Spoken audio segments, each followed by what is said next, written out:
Hello SPS Astrology lovers, this is Shankar Pratap Singh and you are watching SPS Astrology।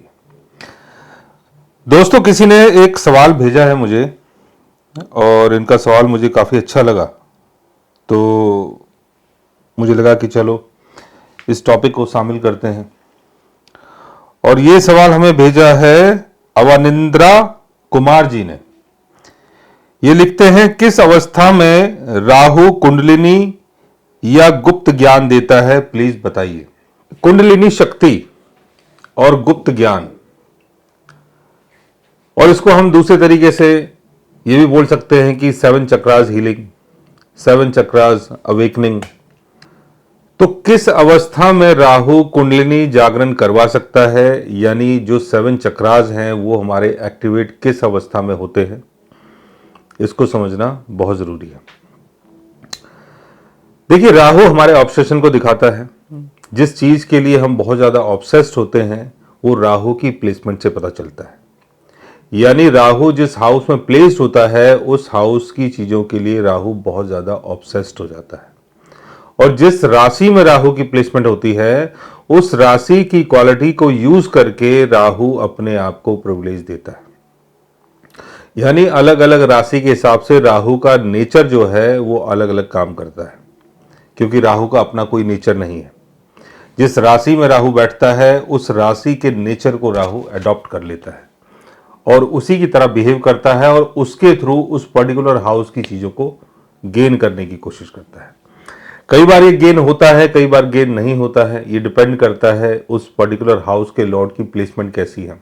अगर हम कुंडलिनी जागरण की बात कर रहे हैं तो उसके लिए राहु की 2 सबसे अच्छी प्लेसमेंट होती है। वो है कुंडली का 12th हाउस और कुंडली का 8th हाउस।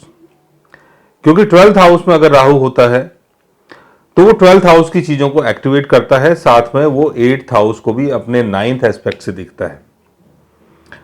8th हाउस मतलब गुप्त ज्ञान। जो भी चीज गुप्त है और जो भी चीज गहन अध्ययन के बाद आप हासिल करते हैं वो 8th हाउस है। 12th हाउस आपका आध्यात्मिक वर्ल्ड है, स्पिरिचुअल वर्ल्ड है।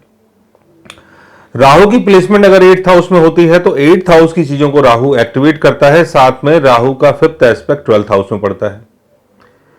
तो 12th हाउस और 8th हाउस राहु की सबसे अच्छी जगह है कुंडलिनी जागरण के लिए। अब 12th हाउस में राहु बैठा है या 8th हाउस में राहु बैठा है, बात दोनों सेम है, क्योंकि दोनों हाउस को राहु यहां पर एक्टिवेट करता है। अब इसमें कुंडलिनी जागरण में हमें बेनिफिट कैसे मिलेगा उसको समझने की कोशिश करते हैं। राहु की प्लेसमेंट अगर पाइसिस साइन में हो, 12th हाउस में हो, 8th हाउस में हो, या स्कॉर्पियो साइन में हो, 12th हाउस में हो या 8th हाउस में हो, इसके साथ साथ 12th हाउस और 8th हाउस यानी जिस राशि में राहु प्लेस्ड है, अगर पाइसिस साइन में है तो जुपिटर की प्लेसमेंट बहुत अच्छी होनी चाहिए, और अगर स्कॉर्पियो साइन में है तो मंगल की प्लेसमेंट बहुत अच्छी होनी चाहिए। जुपिटर और मंगल आपके कंबस्ट नहीं होने चाहिए और ना ही डेबिलिटेशन में होने चाहिए। अगर ये डेबिलिटेशन में होंगे तो ये बहुत ज्यादा आपको ऑब्सेस्ड कर देंगे और चीजों को पाने के लिए आप बहुत कोशिश करेंगे, बहुत फास्ट तरीके से चलेंगे और उसके चक्कर में जो आपका गोल है वो बिगड़ जाएगा। लेकिन अगर प्लेनेट कंबस्ट हो जाता है तो एक सर्टेन टाइम तक आपको गेन नहीं होने देता है। और अगर इनकी प्लेसमेंट शनि के साथ होती है, यानी मंगल और आपके जुपिटर की शनि के साथ प्लेसमेंट है, और शनि अगर इनको देख लेता है तो राहु अपनी चीजों को अचीव तो करेगा लेकिन थोड़ा सा डिले हो जाएगा। 35 के बाद आप इन सब चीजों को अचीव कर पाओगे। यानी 35 के बाद जो भी आप ध्यान लगाते हैं, योगा करते हैं, मेडिटेशन करते हैं, सिद्धि करते हैं, उसमें 35 की एज के बाद आपको बेनिफिट मिलेगा। लेकिन जुपिटर और मार्स की प्लेसमेंट अगर बहुत अच्छी है, जुपिटर मार्स अगर अपने ओन साइन में है, राहु के साथ प्लेस्ड है, 8th हाउस में है, 12th हाउस में है, या गेन हाउस में चले गए हैं, या अपने एक्सल्टेशन में है, शनि से बचे हुए हैं, केतु से बचे हुए हैं, तो आपको अपने काम में सिद्धि मिल सकती है।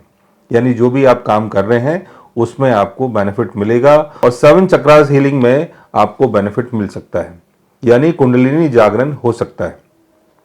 इसके साथ साथ आपको चंद्र और सूर्य की प्लेसमेंट को भी देखना है कि चंद्र और सूर्य की प्लेसमेंट आपके बर्थ चार्ट में कैसी है, क्योंकि सूर्य का संबंध हमारी आत्मा से है, चंद्र हमारा मन है, हमारा माइंड है, तो इनका स्ट्रांग होना भी बहुत जरूरी है। क्योंकि कोई भी इंसान जब सिद्धि करता है, जब चीजों को हासिल करता है, तो उसकी विल पावर और उसकी जो मानसिक स्थिति है वो बहुत स्ट्रांग होनी चाहिए। क्योंकि बहुत सारे लोग कोशिश करते हैं लेकिन उनकी जो विल पावर होती है वो ज्यादा स्ट्रांग नहीं होती, तो वो बीच में ही कहीं पर अटक जाते हैं, काम पूरा नहीं हो पाता है। और अगर आपकी मानसिक स्थिति ठीक नहीं है, मन से आप कमजोर हैं, तब भी आपको सिद्धि प्राप्त नहीं होती है। तो सूर्य और चंद्र की प्लेसमेंट का अच्छा होना बहुत जरूरी है। यहां पर सूर्य भी स्ट्रांग होना चाहिए, अपने ओन साइन में हो, अपने एक्सल्टेशन में हो, फ्रेंडली साइन में हो, अच्छी जगह उसकी प्लेसमेंट हो। चंद्र की भी अच्छी जगह प्लेसमेंट होनी चाहिए, चंद्र अपने एक्सल्टेशन में हो, कम्बस्ट ना हो। सूर्य के साथ बैठ के कम्बस्ट अगर हो गया है तो मामला थोड़ा सा खराब हो जाता है कई बार, क्योंकि ये आपके मन के विचारों को थोड़ा सा अजीब कर देता है और आप अंदर से बहुत ज्यादा होपलेस हो जाते हो। इसके साथ साथ आपको अपने फर्स्ट हाउस को भी देखना है, आपके एसेंडेंट का लॉर्ड कहां पर प्लेस्ड है। तो एसेंडेंट के लॉर्ड की प्लेसमेंट का अच्छा होना भी बहुत जरूरी है। साथ साथ में आपको D9 चार्ट में भी इनकी प्लेसमेंट देखनी है कि राहु की प्लेसमेंट D9 चार्ट में कैसी है। अगर राहु D9 चार्ट में 12th हाउस में है, 8th हाउस में है, पाइसिस साइन में है, स्कॉर्पियो साइन में है, तो उसमें भी आपको ज्यादा बेनिफिट होता है। लेकिन D9 चार्ट में अगर राहु की प्लेसमेंट बिगड़ जाती है, राहु वीक हो जाता है, तब भी आपको ज्यादा बेनिफिट नहीं मिल पाता है। तो आपको इसमें 8th हाउस के लॉर्ड को, 12th हाउस के लॉर्ड को देखना है, उनकी प्लेसमेंट को देखना है, साथ में अपने चंद्र और सूर्य को देखना है, और एसेंडेंट का लॉर्ड आपका स्ट्रांग होना चाहिए। साथ साथ में D9 चार्ट का जो फर्स्ट हाउस होता है, स्वामसा जो होता है, उसके लॉर्ड की प्लेसमेंट का अच्छा होना बहुत जरूरी है। क्योंकि स्वामसा जो है D9 चार्ट का जो फर्स्ट हाउस है, वो आपका एक्चुअल स्वभाव है, आप अंदर से कैसे हैं, वो D9 चार्ट का फर्स्ट हाउस बताता है। सो गाइस, आज मैंने आपको बताया एक ऐसे योग के बारे में, जब ये योग आपके बर्थ चार्ट में बनता है तो आप 7 चक्रास हीलिंग में काफी गेन करते हैं और कुंडलिनी जागरण हो पाता है। अगर आप भी जानना चाहते हैं किसी ऐसे टॉपिक के बारे में, तो उसके लिए आप हमारे चैनल को सब्सक्राइब कर सकते हैं। और अगर आप हमसे बात करना चाहें, कंसल्ट करना चाहें, पर्सनली हमसे मिलना चाहें, तो आप हमारी वेबसाइट के थ्रू, हमारे ऐप के थ्रू हमसे मिल भी सकते हैं, बात भी कर सकते हैं, और गाइज आप हमसे कंसल्ट भी कर सकते हैं। So guys, take care, love you all and good bye.